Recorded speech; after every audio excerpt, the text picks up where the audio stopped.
शतिरा एकादशी मातम।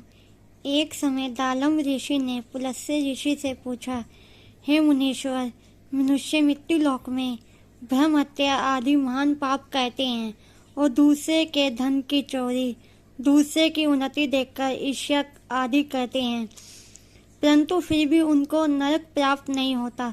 सो क्या कारण है? वह ना जाने कौन सा अल्पदान अल्प परिश्रम करते हैं जिनसे उनके पाप नष्ट हो जाते हैं। ये सब आप कृपा पूर्वक कहिए।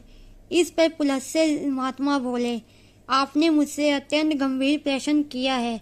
इससे संसार जनों को बहुत लाभ होगा। इसको इंद्र आदि देव भी नहीं जानते, परंतु मैं आपको यह गुप्त भेद अवश्य ही बताता हूँ। माघ मास के आने पर मनुष्य को स्नान आदि से शुद्ध रहना चाहिए। इंद्रियों को वश में करके तथा काम, क्रोध, लोभ, मोह, ईर्ष्या, अभिमान आदि का समरण नहीं करना चाहिए। उसको हाथ पैर धोकर पुष्प नक्षत्र में गोबर, कपास, तिल मिलाकर उपले बनाना चाहिए। उन कंडों से 108 बार हवन करें और यदि उस दिन मूल नक्षत्र हो, द्वादशी हो तो नियम से रहें।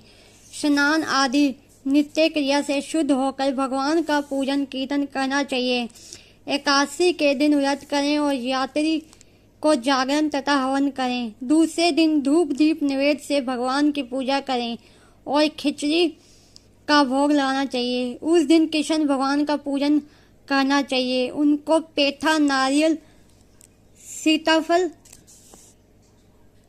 या सुपारी सहित अर्घ्य देना चाहिए और फिर उनकी स्तुति करनी चाहिए। हे भगवान, आप अशरणों को शरण देने वाले हैं। आप संसार में डूबे हुए का उद्धार करने वाले हैं। हे पुंडरीकाक्ष, हे कमल नेत्रधारी, हे विश्व भगवान, हे जगन्नाथ, आप लक्ष्मी जी सहित मेरे तुच्छ अर्घ्य को स्वीकार कीजिए।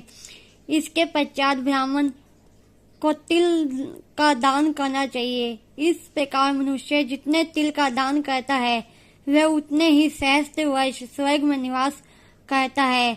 तिल स्नान, तिल की उपटन, तिलोदक, तिल का भोजन, तिल का दान ही शतिला कहलाती है। इससे अनेक प्रकार के पाप दूर हो जाते हैं। एक दिन नारद ऋषि बोले, हे भगवान, आपको नमस्कार है। इस शतिला एकादशी को क्या पुण्य होता है?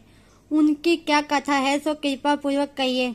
श्री कृष्ण भगवान बोले, हे नारद, मैं तुमसे आंखों देखी सत्य घटना कहता हूँ, ध्यान पूर्वक सुनो।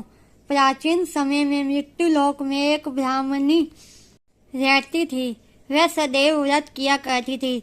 एक समय वह 1 माह तक व्रत करती रही। इससे उसका शरीर अत्यंत दुर्बल हो गया। वह अत्यंत बुद्धिमान थी, परंतु फिर भी उसने कभी देवताओं तथा व्रतों से अपना मन स्थिर नहीं किया। इस प्रकार मैंने सोचा कि ब्राह्मणी ने व्रत आदि से अपना शरीर शुद्ध कर लिया है और इसको वैष्णव लोक भी मिल जाएगा, परंतु इसने कभी अन्नदान नहीं किया है।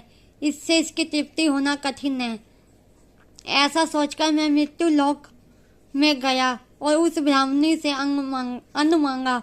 वह बोली, हे महाराज, आप यहाँ किस लिए आए हैं? मैंने कहा, मुझे भिक्षा चाहिए। इस पर उसने मुझे मिट्टी का पिंड दे दिया।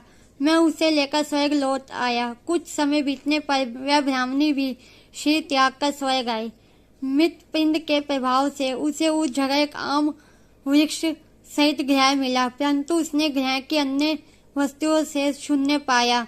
वह घबराई हुई मेरे पास आई और कहने लगी, हे भगवान, मैंने अनेकों व्रत आदि से आपकी पूजा की है, परंतु फिर भी मेरा घर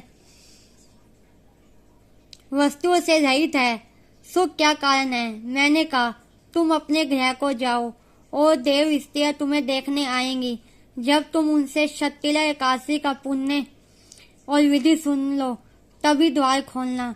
भगवान के ऐसे वचन सुनकर वह अपने घर को गई और जब देव स्त्रियां आई तो द्वार खुलवाने लगी। तब वह ब्राह्मणी बोली, यदि आप मुझे देखने आई हैं तो शतिला एकादशी का महात्म कहिए। उनमें से एक देव स्त्री बोली, सुनो, मैं कहती हूँ। जब उसने शतिला का महात्म सुना दिया तब उसने द्वार खोला।